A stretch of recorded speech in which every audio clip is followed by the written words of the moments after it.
It's Mailbag Day, ladies and gentlemen, with the Cognac Boys. On today's episode, we got to talk about it. Is this the end of Darnell Mooney? Oh, my goodness. And then, we get into the mailbag so we can talk to y'all so y'all can get y'all takes out as well. We're going to talk about it and all that right after this. Now tuned in to Chicago Bears Central, your number one place for all Chicago Bears news and content. What's going on, ladies and gentlemen? Welcome back to another episode of Chicago Bears Central with the Cognac Boys. I'm Bobby, that's C-Dubb. My guy, how you feeling? Man, I'm feeling great, man. We got a game Sunday. I'm so thirsty to watch it and call it. We back. Bro. No real. But hey, if you're tuned in with us, make sure you hit that like button, subscribe to the channel, and follow the show on all socials at Chi Bears Central for the number one spot for your Chicago Bears. C-Dubb, Darnell Mooney has been ruled out of tomorrow's game versus the Atlanta Falcons. We know he's been having a little bit of trouble, and there's speculation amongst us and others around the fan base that he might be done. He might be cooked. I don't wish injury on anybody, but he's out. You can't argue the facts. Is this the end of Darnell Mooney? With the Chicago Bears. Let me throw you some numbers out for you, nephew. Contract year. This is any player. This is it got to be Darnell Mooney. 31 receptions, 414 yards, 13.4 average, as long as 41, one touchdown, 2.5 average per reception. This is a contract year. Would you keep him? No. That's Darnell Mooney. I don't know how I tried to hide that, but that's Darnell Mooney, and it's unfortunate that he got injured in everything. The previous season, it looks like he's going to hit his previous season mark of 40 receptions and 493 yards. This is sad for Darnell Mooney. I thought that he had all this chemistry with Justin Fields a couple years ago, when Justin Fields took the reins of starting quarterback. It was all this talk. They go into the schoolyards. They going out back in the alley, throwing passes, getting chemistry. What kind of chemistry did they get? What kind of chemistry did they surmise? Because I don't see any chemistry on those big plays, especially. They seem to be offbeat. They can't get in tune with each other. So I would say that this is the last year for Darnell Mooney. I don't even know if we'll see him back on the field as a Chicago Bear. And I'm not sad because I see the future. I see the future. He's so ignorant, but hey, it is what it is. Look, first and foremost, Darnell Mooney, get healthy, my guy. Yeah, but this is a production-based league. It's based off production, and the production for you these last two seasons have not been there. It is not the end of Darnell Mooney for his career, but it damn sure might be the end for Darnell Mooney in the Chicago Bears uniform. Yep. I wish it was something that we can do, but it's not. It's all based on him and his production. But I will argue the Luke Getsy system is not made for him. Luke Getsy's system has been getting crapped on all season, not just by us, but by other analysts and personnel around media. It's unfortunate that it's going to cost Darnell Mooney his contract with the Bears, probably. But when all things considered, bro, how do you go from a guy that was a monster in the middle of the field and in short yard situations to a guy that only seems like he's being placed in situations to run go routes, to take the top off and push the safety out so the DJ Moore can catch the things going underneath, or he's doing corner routes, and that's the most difficult throw in the NFL. I didn't say it. Kurt Warner said it, and Chase Daniels just said it not too long ago. It's unfortunate he's going to be gone, but Luke Getsy is a big part of why he will not be getting re-signed. At least that's what I think. I'm a say Luke Getsy. That Luke Getsy thing is absolutely true, but this is the type he runs the routes similar to Tyreek Hill. That's the type of route tree that he runs. He runs the deep routes. He's going to attack the top of the defense, and he runs them deep out routes and L's across the field and stuff like that. He just didn't perform well. I'm not going to blame Luke Getsy for him. I'm just not going to give much credence to that, nephew. I'm going to disagree. That's He fair. missed a lot of passes. I wanna provide context. He had his, he not innocent from none of that. And you can, because I can point the finger at his quarterback situation as well. You know what I'm saying? Yeah. So it's a lot of things, but I ain't saying that if we providing context, you got to think about the system that's being ran too. That's the only thing. You're a player. You got to excel, bro. And if you can football excel, player, but schematics matter. Schematics matter in football. Yeah. You just can't, you know what I'm saying, say, hey, run a go route with no meaning behind why we running the go route for this particular play. It don't work like that. Well, sorry for Mooney, dude. I am sorry for him, but it is what it is. Enough of us nagging and going back and forth. We finna get into what the fuck? It's all good. Let us know your thoughts below. We finna get into these voicemail. This first one is from Daryl. Hi, my name is Daryl, and I'm a first-time caller. And I'm a big Justin Fields supporter.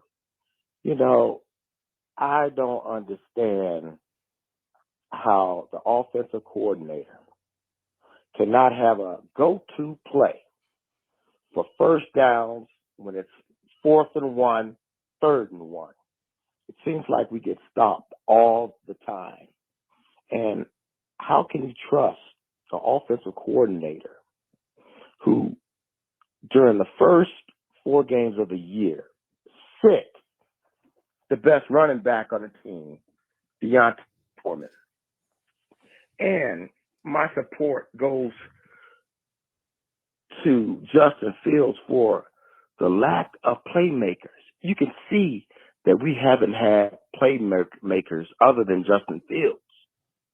Because if you look at how DJ Moore is the only playmaker outside of Justin Fields that we have, you watch other teams, they can throw the ball short and players take it to the house. Not one time have we seen a player take it to the house on a short screen, a slant, a running back, a pass. We just need more weapons. And I believe Ryan Poles will do just that because he understands building the team. And with all the draft picks that we have a chance to rebuild this team year after year after year. And we don't have to worry about resetting the quarterback clock because we'll have a plethora of number 1 picks. That's all I have to say. Chicago up, bear down. All right. Well, thank you, Daryl, for calling in. You sound like a brother, so you already know you got sisters, aunties, and probably your mother and your grandma that call your ass Daryl. Not Daryl. Daryl. So shout out to you for calling in. Shout out to you for calling in, Daryl. Now I'm just playing. I'm gonna respect you. Thanks for calling in, Daryl, for sure. All jokes aside, love to take C-Dubb. What you got to say? I like what you said. I do think that we have a little bit more weapons than DJ Moore. Cole Kmet is definitely a weapon out there. And I don't think you could just base it on just turning like a 1-yard run into like a 100-yard touchdown. I mean, 1-yard pass to a 100-yard touchdown. I think it's weapons. That's like special plays. That don't happen very often in the NFL. I do believe Ryan Poles will get more weapons on his team. That's the way I'm going, the way my mind is working. Luke Getsy has been trash. He's had fireable offenses every game this season. So I'm with you. I'm with you too, because schematically, the reason why those short yardage screenplays don't pop off is because he do it so damn much. He ain't fooling nobody no more. You're not throwing people off track if you constantly doing it. If I go ahead and hit this wall 10 times, if you watching, can you guarantee that I'm just about to hit it 11th time? Yes. Let's go. So Luke Getsy, you right on point. See, the man fireable offenses just about every single game. Every single game, bro. For sure. But thanks for calling in, Daryl. Appreciate you, man. Hey, the next one comes from Jerome's in the house. I said Jerome's in the house. Watch your mouth. Hey, bear down. This is Jerome again, by way of New Jersey. Doesn't it make more sense to build a team so it really doesn't matter what quarterback you use? If you get Marvin Harrison Jr., that's fine. But there is other receivers that you can use.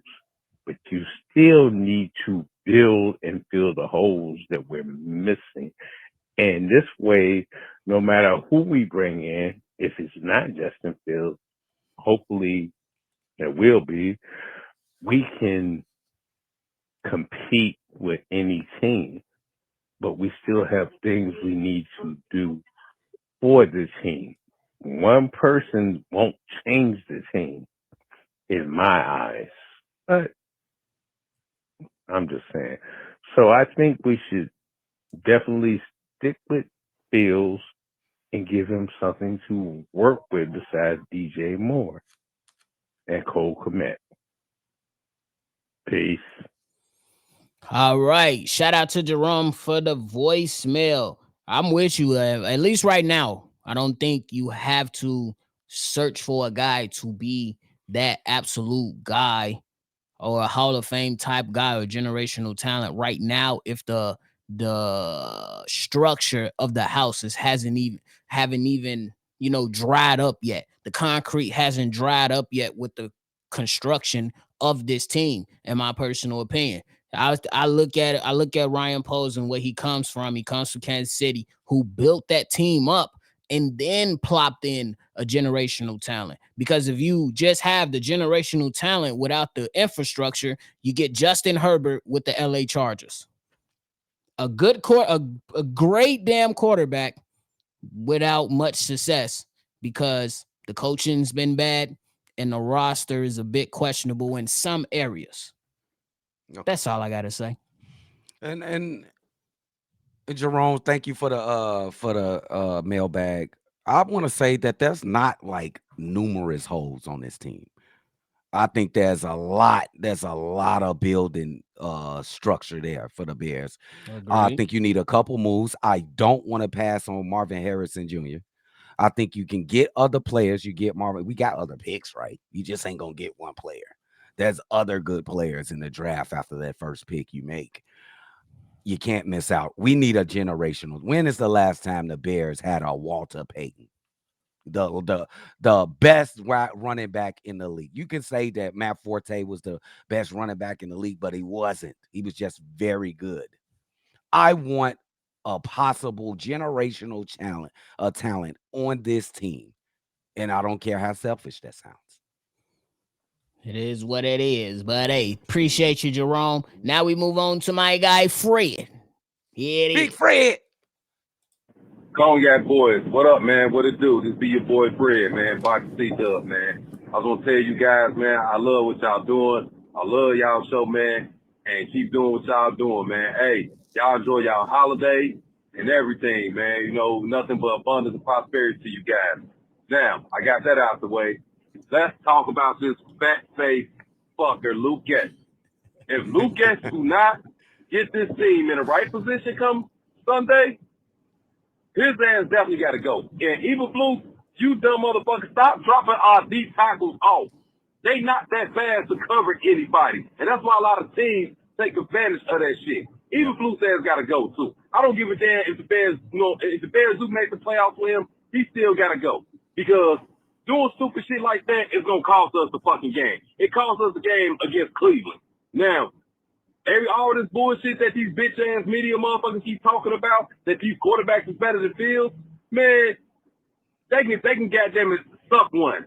You know what I'm saying? All this bullshit they keep talking about, get rid of Fields and shit. Like Fields is the problem. Fields may have some little issues he got to clean up. I will admit to that. But when you ain't got the right pieces, the right coaches for him, what you expect for this man to do? You ain't expect for this man to run, catch, and like, goddamn, he's only one person. You know what I'm saying? Shit. And everybody knows that when you get a quarterback, you build around him. Just like everybody keeps on, oh, Brock Purdy's MVP. Well, I just saw Brock Purdy get his ass whooped on Christmas by Baltimore. He threw 4 picks. So what did that tell you? Like, Brock Purdy ain't the quarterback as everybody think he is. Only reason why he's nice because he came to a situation where the team was already established for him. Just like Justin Fields, like I tell people. Fields, he came to the Bears with nothing established for him. So this is like his second year, really, if you want to be technical.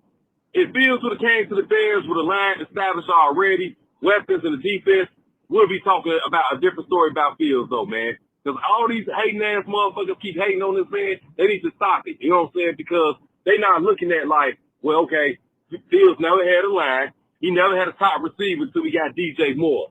So they need to miss me with that shit. Mooney, your days is numbered. Your ass out of here. Because the last couple of games how Mooney been playing, he been playing like he don't want to be here.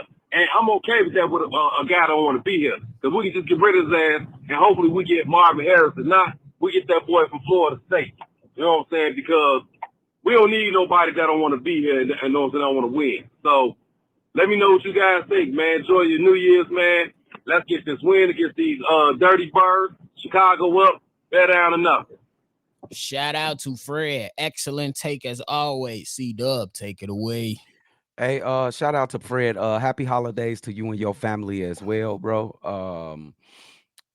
I just want to throw it to you for really quick, nephew. What is the logic behind putting your defensive tackle into coverage? Because the only time I ever seen it in the NFL, it was back when Bill Belichick was winning his first set of Super Bowls, and he'll do that to young quarterbacks, not to experienced quarterbacks like what's the guy from Cleveland?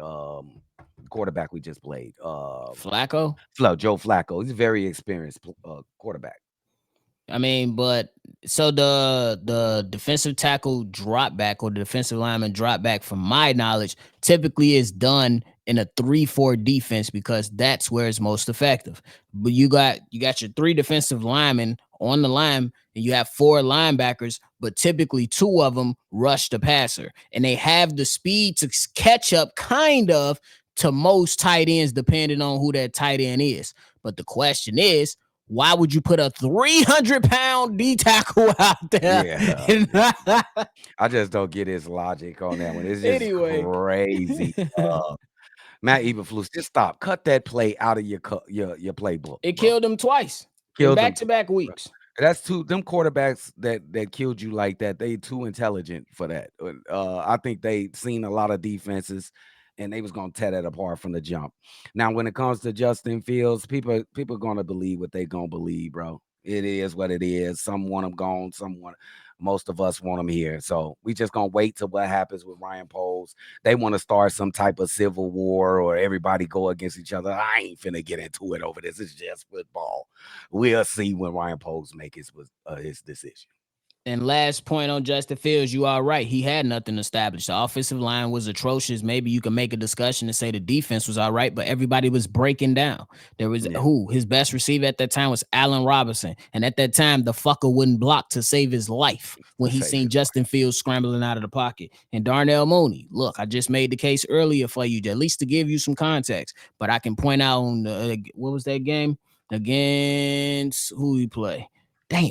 It was one of the last few games you missed. Your effort just has been lacking, bro. Oh yes, the game before the Cleveland game. That's what it comes down to. But hey, we keep moving on. 2 more to go, ladies and gentlemen. Here's Richard.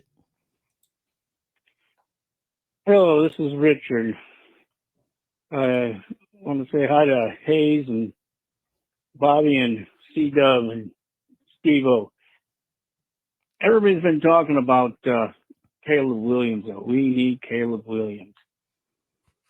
I've been looking at a little bit of tape of Caleb Williams and reading some stuff on him. That boy's got an attitude problem. I think he's going to be a big bust. I don't think we should take him at all. I think I'm a Justin Fields man, him all the way. I don't care if we take his 5th-year option and go with him until then. But I think we should trade the first pick down and get a big haul, maybe get a 3rd or 4th pick and go for if we're going to go for a quarterback, if we're done with Justin, which I hope we're not, if we're going to go with a quarterback, go Jalen Daniels out of LSU. I think he's going to be the pick of the prize in quarterbacks. That's the guy who I think is going to be the real diamond in the rough for quarterbacks. And if we do get rid of Justin, we go that way, I hope we get that guy. I won't feel that bad if we get that guy, because I think he's going to be the real thing. But I just figured I'd give that thought to you guys and see what you think about it. Bear down. Shout out to Richard. Hey, Shout out to love the take, my guy. Yes. I don't know if Caleb Williams is gonna be a bust, but you got it. And then hey, you never know though, to be honest with you. There've been some first round busts before. But Jaden Daniels is a guy that's very, very interesting because he played at LSU. So when you compare him to Caleb Williams, Daniels has played tougher competition. We know Caleb Williams' record against ranked opponents. It's not very good. Daniels is all right. I don't know the numbers. I don't have them all right in front of me right now. But SEC, Pac-10, it's a little bit different. Yeah, it's a lot of different. It's a little bit different. But go ahead. All right, good points, nephew. Shout out to you, my guy, Richard. We appreciate the take. When I look at Caleb Williams, I see a lot of highlights. He's going to be a very good pro. But I just see a lot of highlights. And you know what I think of when I think of Caleb Williams? When you look at a Maserati, it look all good and it look clean and look cute. Girl might want to jump in it, but it's a crap car. It's crap. Maserati is crap. So I ain't gonna say he gonna be crap, but looks can be deceiving. That's all I got to say about that. And Jalen Daniels, I like him. If we don't keep Justin and we have to make a move, I'm not mad at that. I like Jalen Daniels. Hey, and then last point, you could still trade the first overall pick and still probably snag him if you want him. Maybe. We shall see. If you thinking quarterback, we trade him or we trade this away. You can have Caleb. We're gonna get us a left tackle, a wide receiver, and then we'll take a quarterback that we can develop. Oh, bro. But I'll leave it up to the coach. Hey, that's another scenario, y'all. And don't tweak out. We are not saying Fields is gone. Relax. We just giving out scenarios. We don't know what's going to happen. But hey, we move on to the last guy. This last guy is my guy, Jacob Home. What you got to say? Jacob Home. Yeah, what up, y'all? What up? This Jacob Home, a.k.a. Willie Jaw, a.k.a. the comedian. You know, fuck with my reels on Instagram. But I just called to say, man, this is about, again, winning and development. You know, we got momentum coming into the game. You know, our defense is great. Our offense is sputtery, but it has potential to be great if Luke fucking Getsy plays to our fucking strengths. You know, and we could be an elite team. You know, and I'm hoping that, you know, Justin just goes rogue and says, fuck it, we ball. Is up there and it's stuck there. You know, and plus we gotta get our get back for last year because they took him out. You know, we gotta get our get back. You know, but again, you know, I hope we win. You know, and you know, first round pick is, you know, just, you know, all bad hours at this point. You know, so, you know, come into the game, you know, play defense, offense, take advantages of the opportunities that the defense is giving you time and time again. And, you know, just, you know, leave it all out on the field, you know, play for each other, you know, and, you know, ball out, you know. Again, shout out to the Cognac Boys, shout out to Hayes, shout out to Big Folks, Big Kev, shout out to Steve-O, my little brother, and, you know, shout out Bear Down. Peace. Shout out to Jay Capone for that one. And I'm going to just say it like this, man. Just finish these last two games out with a bang, and we should be all right. And that's all that really needs to be mattering at this damn point. I don't understand how people can sit here, grown men and people, come on social media, and you want to debate the same thing every day. I can't go. Bro, that is so crazy. It is Justin versus Caleb all day on Twitter. All day on Twitter. C-Dubb, what you got to say? All I gotta say, this is a great chance for Justin Fields to showcase these 2 last games of the season. I expect him to play great. Shout out to my man Jacob Pona. Don, make sure you go follow him on his reels. He is the man, bro. He funny as hell, bro. And yeah, I think we got to play off defense. I think we got to play off defense. Yep. Yeah. Then I'm gonna just end it at that. The offense is sputtering, like he said, but they do have potential, also, like he said. Yeah, because Luke Getsy, he does things that makes no sense. Last point, C-Dubb in the Arizona Cardinals game. The Bears just about every possession on first down either ran the ball or ran play action. If you don't believe me, go watch the game. Play action or ran the ball on first down.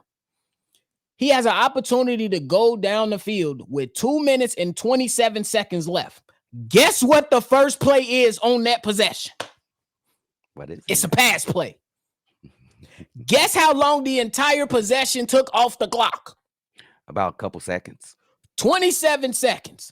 Yeah. You started with 2 minutes and 27 seconds. You kicked and punt the ball at the 2-minute warning. How, Luke Getsy? How? It's crazy.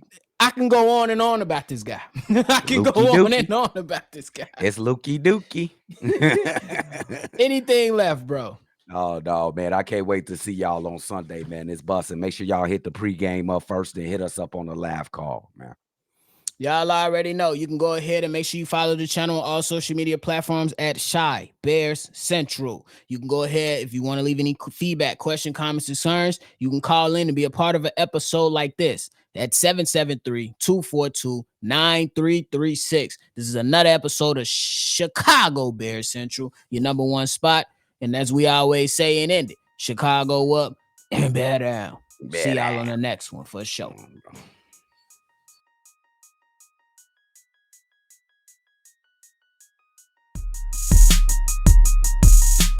This has been a presentation of the Break Media.